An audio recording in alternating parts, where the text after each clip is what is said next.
Hello बच्चों, हम लोग भारत माता पाठ पढ़ रहे थे।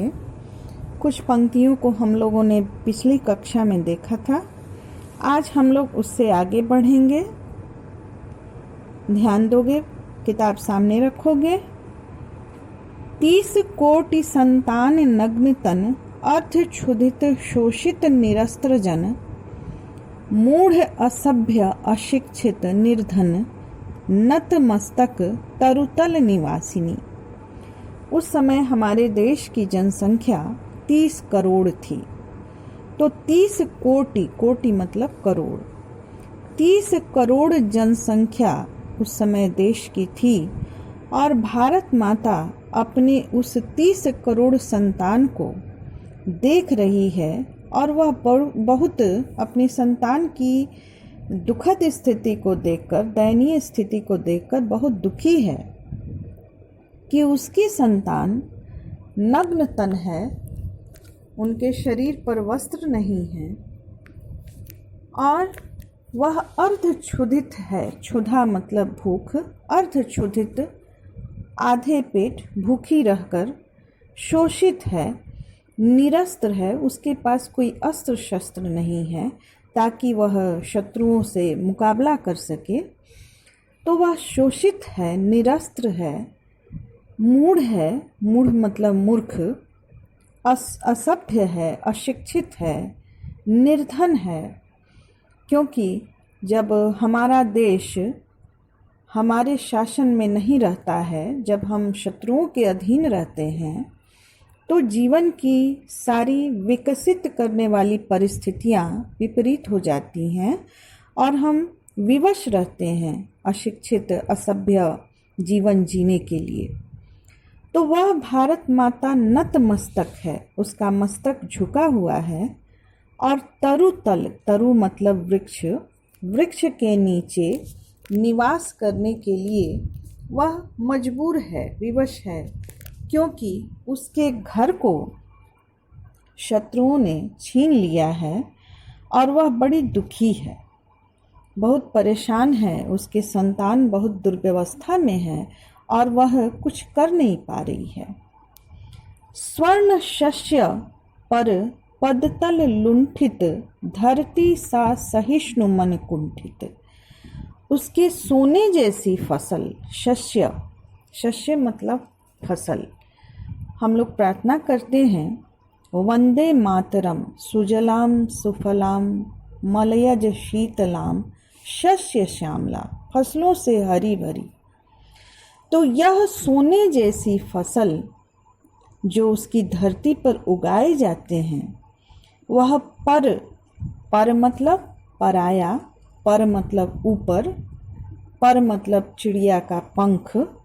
बहुत सारे अर्थ होते हैं, हम उसको वाक्य के अनुसार उसको बैठाते हैं। तो यहाँ पर मतलब पराया। वह पर कौन? उन शत्रुओं के, शत्रुओं के पद मतलब पैर। सोने जैसी फसल शत्रुओं के, परायों के पैरों के द्वारा कुचली जा रही है। पैरों के तलवे से उन फसलों को रौंदा जा रहा है, लुंठित है। और वह धरती माता, धरती सा सहिष्णु है। भारत माता, हम लोग किसी की उपमा देते हैं, उसके गुणों को ध्यान रख के बादल को हम परोपकार का संदेशवाहक मानते हैं, पहाड़ से, पर्वत से अटल होने का, सागर से गहराई का। धरती की उपमा हम सहनशीलता के लिए देते हैं। तो धरती सा उसका मन सहिष्णु है और मन कुंठित है, बहुत दुखी है, बेचैन है, क्योंकि जो सोने की फसल उसकी संतान उगाते हैं, उसको शत्रु अपने पैरों से कुचल डालते हैं और उसकी संतान भूखी नंगी रह जाती है।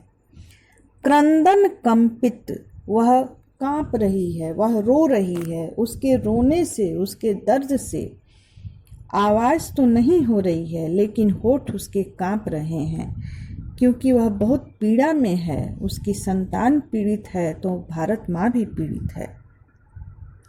लेकिन अधर मौन स्मित, अधर मतलब होठ, अभी मैंने बताया। मन ही मन वह मुस्कुरा रही है। स्मित भी ऐसी हंसी जिसमें दांत दिखाई नहीं पड़ते हैं। एक ही शब्द होते हैं और अलग अलग उसके कई पर्यायवाची होते हैं। हम लोग उसको एक समान मान लेते हैं, लेकिन वे एक समान नहीं होते हैं, क्योंकि खिलखिलाना, हंसना, अट्टहास लगाना, मुस्कुराना, ये सब अलग अलग अर्थ वाले शब्द हैं। सब में बहुत बारीकी का अंतर है। तो स्मित ऐसी हंसी जिसमें दांत दिखाई नहीं पड़ता है, जिसको हम मुस्कुराना कहते हैं, तो वह मन ही मन मुस्कुरा रही है। किस लिए मुस्कुरा रही है? कि आज राहु ग्रसित शरदेन्दु हासनी, आज उस शरद काल के इंदु को, इंदु मतलब चंद्रमा, आज शरद काल की उस सुंदर चंद्रमा को राहु ने ग्रसित कर लिया है, उस पर ग्रहण लगा है। लेकिन वह भारत माता मन ही मन मुस्कुरा रही है कि यह आज नहीं तो कल इस ग्रहण से मेरा देश, मेरी भूमि मुझे वापस मिलेगी। यह ग्रहण ज़्यादा दिन तक नहीं रहेगा और एक न एक दिन मेरी संतान मेरी रक्षा करेंगे और मैं इस ग्रहण से वापस निकल जाऊंगी। इस राहु ने अभी मेरी भूमि को ग्रसित कर लिया है, लेकिन कभी न कभी यह ग्रहण समाप्त होगा और मेरी भूमि, मेरे संतान, मेरे प्रतिष्ठा के लिए, मेरे सम्मान के लिए वे ज़रूर कोशिश करेंगे और मुझे शत्रुओं की बेड़ियों से, गुलामी से आज़ाद करेंगे।